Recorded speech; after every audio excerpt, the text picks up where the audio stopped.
Magandang gabi mga kapuso, narito na tayo sa episode 11 ng asawa ko. Nagmamadali na nga itong si Christy na ibinaba yung phone at binalik ito sa pwesto nang masilayan niya sa bintana na paparating na nga si Leon dahil nalimutan nito ang kanyang cellphone. Sabi naman ni Shaira, sino kaya to? Bigla na lamang binaba yung telepono. Biglang dumating si Jordan, sabi niya, sino yun Shai? Ewan ko unknown number kasi. Ngayon sabi naman ni Leon, kamusta ka dito? Sabi naman ni Christy, mukhang inaantok pa ako Leon, mukhang kulang ako sa tulog. O sige, tapusin mo na muna yung kinakain mo tapos magpahinga ka muna Kung may kailangan ka, tawagan mo lang ako. Dito lang naman ako sa labas. Ngayon, kinuha ni Leon yung cellphone, tinignan niya, pinagmasdan niya maigi kung nagbago ba. Samantala, ito namang si Tori umiiyak at pinapatahan na ni Carmen. Nasa balkonahe sila ni Meldy, yung katulong. Samantalang si Jordan, malayo ang tanaw sa kanyang anak, tahimik lang siya, diba? At baka sa mukha ni Jordan ang lungkot. Ngayon nagkakaroon ng firing squad na kung saan nagsasana yung mga miyembro ng kalasag sa pagbabaril ng lata. Ito naman, it's turn naman ng mga kababaihan. Ngayon, ito na yung unang araw ng pagsasali ni Christy na humawak ng baril at talagang inalayan siya ni Leon. Sumunod na araw, dinalaw pa rin ni Jordan ang anak niya. Ngunit sa kasamaang palad, nahuli siya ni Carmen. Sabi ni Carmen, Meldy, ipasok mo si Tori. Nagkatitigan lang sila ng ilang segundo tapos umalis na rin si Carmen. Natiis niya si Jordan. Samantala, sumunod na araw, marunong nang humawak ng baril si Christy at ang galing niya matuto Ang dali niya matuto mga kapuso dahil talagang napahanga niya ang buong kalasag dahil napatumba niya lahat ng target. Yung mga lata napatumba niya sa lahat. Ngayon, sumunod na araw, may daladalang teddy bear si Jordan, binilhan niya para kay Tori, reregaluhan niya. Sinalubong siya ni Carmen ngunit kinuha yung teddy bear at sinarado na rin agad yung gate. Hindi na pagsalita si Jordan. Samantala, sunod-sunod pa rin ang ensayo ni Christy sa paghawak ng baril. Talagang na-master niya na perfect niya na yung pagbabaril, diba? At tamang paghawak ng baril. Ngayon, kumanga sa kanya yung mga miyembro ng kalasag. Samantala, nasa parke sila, pinapasyal ni Carmen ang kanyang apo. Biglang sumingit si Shaira. Nakita siya ni Carmen, sabi niya, anong dahilan mo at naparito ka? Tita, pinapunta po ako dito ni Jordan para ipaalam po sa inyo na nagbago na siya. Ay nako, kung pinapupunta ka lang dito ni Jordan para makiusap na dalhin ko sa kanya o ibigay ko sa kanya ang apo ko, nagkakamali kayo. Sinasayang mo lang ang effort mo. Tita, pakinggan niyo po muna ako. Nagbabago na po si Jordan. Yung mga sinabi niyo sa kanya, tinutupad niya. Alam niyo po ba, inihinto niya na yung bisyo niya, yung paninigarilyo, yung pag-inom ng alak, at saka nagbalik na rin po siya sa kanyang trabaho. Sabi naman ni Carmen, alam mo, natutuwa ako sa ibinalita mo na nagbabago na nga talaga si Jordan. Pero hindi yun rason para ibalik ko pa rin sa kanya si Tori. Kailangan meron pa rin siyang patunayan na talagang nagbago na nga talaga siya. At kung iniisip ninyo na babawiin ko ang desisyon ko tungkol sa kustodiya, nagkakamali kayo. Hindi ko babawiin nyo, sa akin pa rin si Tori. Halika na Meldy, kunin mo niyang apo. Sabi ni Shaira. Saglit lang ho, lalapit lang po kay Tori. Tori, halika, kargayin mo na kita. Ang hirap pakiusapan ng lola mo, bumubulong siya. Kinurot si Tori, umiyak. Sabi ni Carmen, anong ginawa mo sa apo ko? Ba't umiiyak? Nung kinarga mo? Wala ho kong ginagawa. Tita, saglit lang. Nung sinabi ko pong alam mo ba Tori, namimiss ka ng papa mo, bigla na lang po umiyak si Tori. Maatin niyo po ba bilang lola niya na lagi na lang po nasasaktan ng apo niyo? Alam niyo po ba tita, hindi lang po si Jordan na sinasaktan niyo, kundi po ang apo niyo. Nalulungkot po siya nung binanggit ko po yung namimiss ka ng papa mo. Loko-loko talaga tong si Shairo. Kontrabida talaga. Nauto niya si Carmen. Ngayon, ito namang si Bakulaw, iminungkahay niya kay Leon na bigyan na nga naman ng bagong bansag si Christy. Binyagan na, kumbaga, dahil 3 linggo na siyang miyembro ng kalasag. Sabi naman ni Kapusip, bakit kaya hindi natin siya bigyan ng pangalang Bangus? Total, mistisa naman siya. Ngayon, sabi naman ni Leon kay Sawa, lumipat ka ng pwesto. Sabi ni Sawa, Leon, bakit?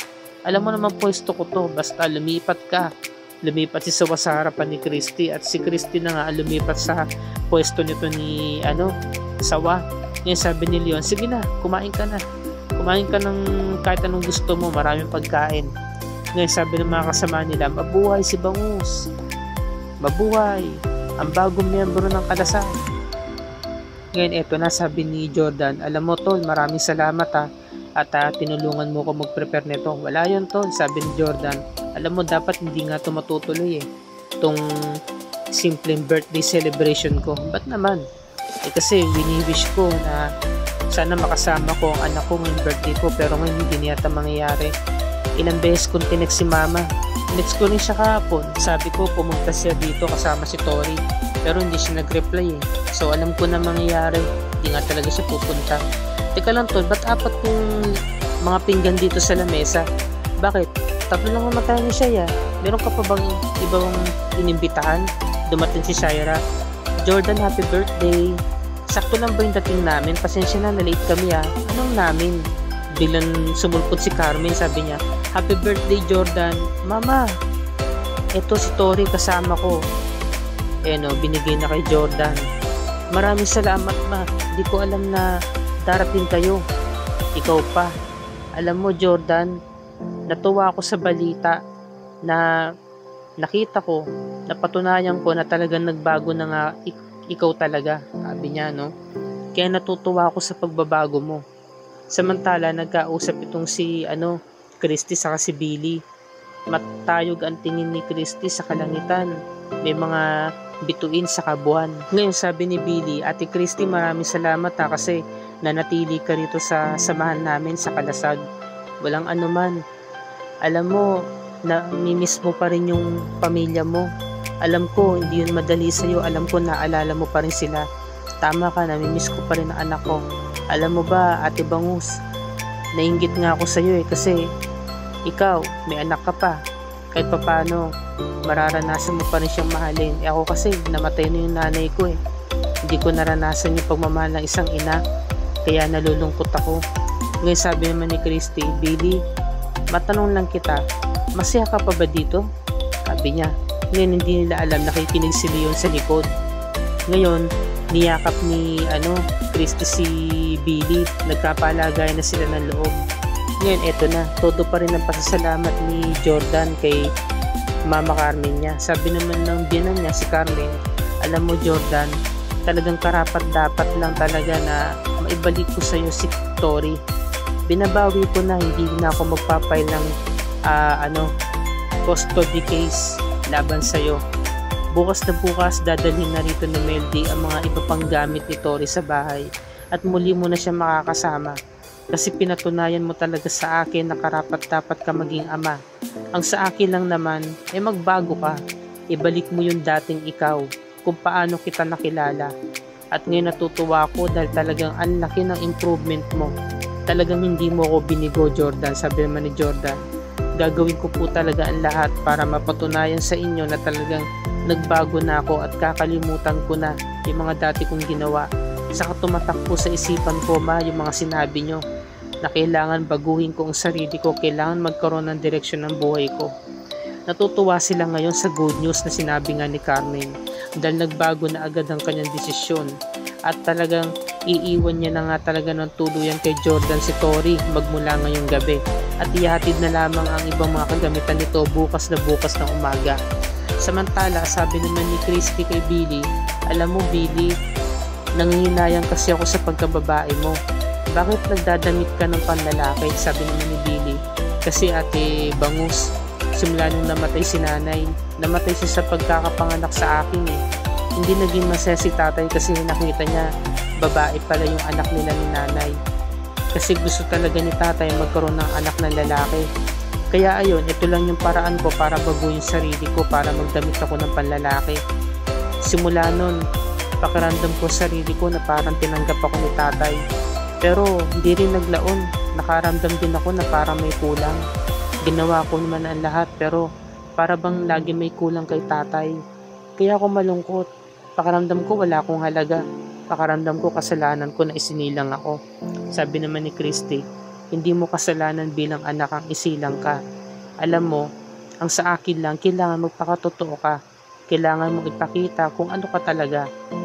Kaya ikaw, matutunan mo muna mahalin ang sarili mo para naman matuto ka rin magmahal ng tao at matuto kang mahalin ng iyong kapwa. Manggagaling yan sa iyo at ipakita mo sa mga tao na sa paligid mo na ikaw talaga, kung sino ka ay dapat mong ipakita, no? Magpakatotoo ka lang. Ngayon niyakap na nga ni Billy itong si Christy kasi nga sabi nga ni Christy, pwede ba kahit na pansamantala lang ikaw muna ang maging anak-anakan ko? Ngayon nagpaalam na nga si Carmen kay Jordan, paano mauna na ako Jordan, happy birthday ulit. Makakasama mo na si Tori ngayon, maraming salamat ma. O paano mauna na kami, sabi naman ni Jeff. Tol, ako na maghatid kay Tita Carmen. Alam mo Tol, maraming salamat wala yun. Saka sige na, punta mo na si Tori pati si Shai. Ako, ano ka ba Tol, okay lang yun. Alam ko naman na dito rin naman yung patutunguhan, saka alam ko na rin naman na magiging ganito.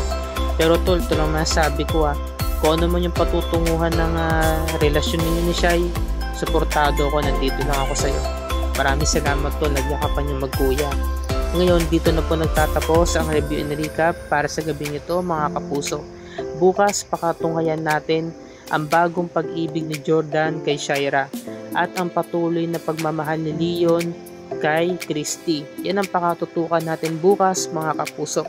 At kung bago ka pa lamang sa aking channel, kung maaari makahingi ako sa ng subscribe at i-click mo na rin ang bell icon para lagi ka updated sa mga episodes ng Asawa ng Asawa Ko and other GMA shows tulad nito.